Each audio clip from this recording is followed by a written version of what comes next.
walaalayaal Soomaali weyn waxaan siinka codsadee in wiilkii daraad asin daawoyteen oo haddana arrintiis dib an soo naqati lugtii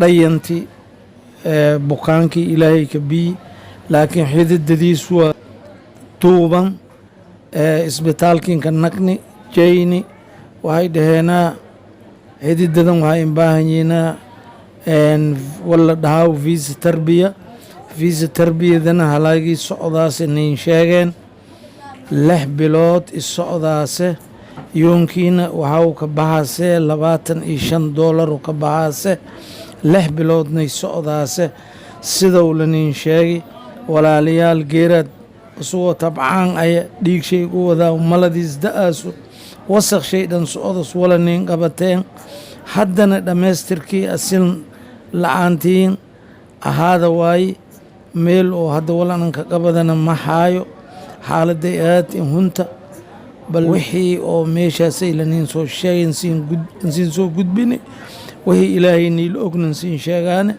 wala kale oo ziyaado kale oon wadana male lugtana noocaas oo iska aragaasaan wala ka qabataan oo ni caawisaan 6daasay bilood oo visa tarbiyada ka socdaaso hataa baawur maka jiro iyo qaadadaayaan maalin yoomiyow la qaadadee lacagtaas bal soomaaliyey walaalayaal intii walaal ah intii waalid ah intaba waxaan ka codsadeeyee in arrintaas walla iinka qabado sida oo anka dhaqsiyaha tawfiiqna allah siin waafajiyo tawfiiq haddaba xasan xaaladii guud ee caafimaad waan iska wareysane wuxuuna ii sheegay gargaarkii weynaa kadib in lugtii alxamdulilah waxyaabo badan ay ka caafimaaday laakiin xaalad iminka uu maraya ay tahay oo keliya lugtii xagga niinka ah inay ku adag tahay dabcan waa xididadii oo adkaaday waa qayb ka mid ah muruqii oo maanta u baahan naftirkeeda dhakhtar muscular haddaba wuxuu sidoo kale ii sheegay in la soo baaray lana soo ogaaday ciladda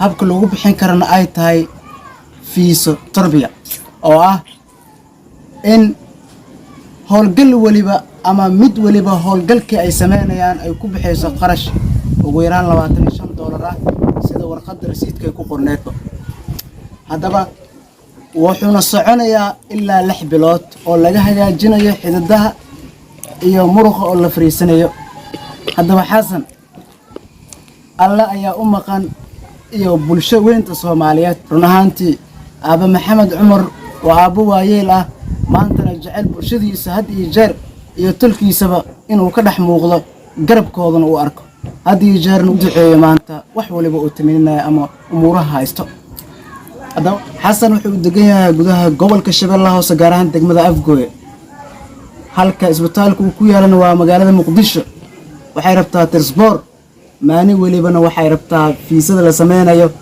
$25 waxayna socon doontaa ku dhawaad muddo 6 bilood haddaba daawada maxaad dareemi kartaa ayadoo ay xaaladaada xun tahay laguna yiri caafimaadkaada intaas ayaa ku kacayso haddaba bulshooyinta Soomaaliyeed waxaan ka codsanaynaa qof waliba wixii awoodiisa karaankiisa in walaalkeena xasan uu kala qayb qaato garabkiisana uu ku istaago maantana walaalkeena lugtii waa bilownee dhamaystirkeedii aan si fiican u dhamaystirno ajirkeedana aan sii dhamaystirno xasan xaaladaada ka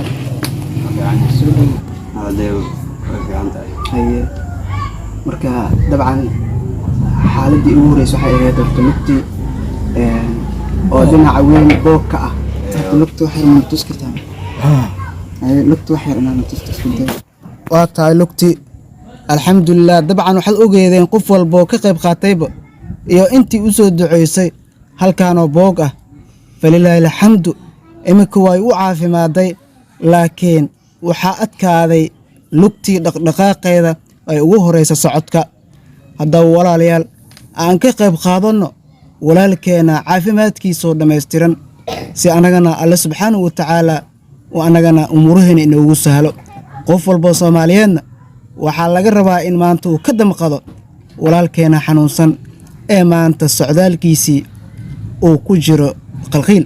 haddaba qof walbow maanta waxaad baxsato ayuu alla ku siinayaa birito, wamaa tuqadimuu lianfusikum min khayrin tajiduu cinda allah. marka xasan haye xaaladii marka ugu dambeysay hadda waa u jeednaa, boogtii hadda waa la dhayay waana ka caafimaaday. marka wixii soo kordhay iyo hadda xaaladda halka ay kuu maraysa. xaaladda dalabta way fiican tahay, ee way reysatay, feelaha adkaaday, feelasha adkaaday. haye istarbi iyo waxaas ay u baahan tahay inta in la jiliyo qarash jilcin. haye nacam. marka qarashka iyo bal iiga sheekee. qarashka inta istarbi qarash intaas ay ka baxay marka inteehe intaas ilaa 7 bilood 6 bilood meelaas way sii soconayaan. hadda wax lagu sii fahmi wayna waa la qalaa Allah.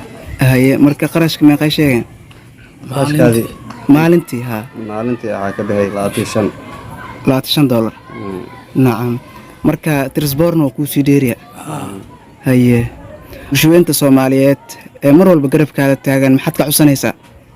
waxaan ka codsanaynaa inta hooshii awal la qabtay in ay dhimaystiraan. nacam. maadaama gabagaba la joogo. haye intaas ay dhiman feelkaas la jilcina. aad iyo aad feelkoo la jilciyo aad dhiman. aad iyo aad. marka xasanow dareenkaadii ka waran markii dadkii walaalaha ee garabkaada istaageen iyo boogtii oo la dhayay maxaa dareentay? alxamdulilah walaalay khayr alaxsiyo waa caafimaad ayaan dareemay.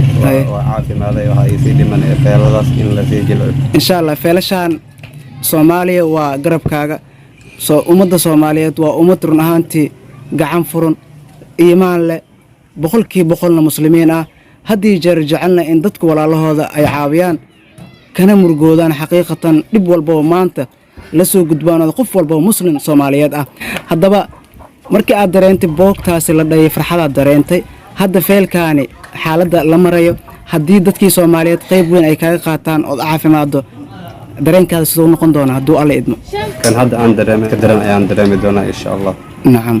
marka ugu dambeyn waxaan rabaa bulshada ku dhageysanaysa in nambarka aad afkaada ka sheegto adigoo mahadsan. awr 6 92 97 53 awr 6 8 5 68 95 ku celi mar kale. awr 6 8 5 68 95 haddaba waxaan ka rajaynaynaa walaalayaal dhammaantiinaba inaan u gurmano walaalkeena xasan maxamed cumar oo run ahaantii keliya ay ka dhiman tahay jilcinta feelasha iyo xididadaasi oo adkaadii oo la jilciyo iyo muruqaasi.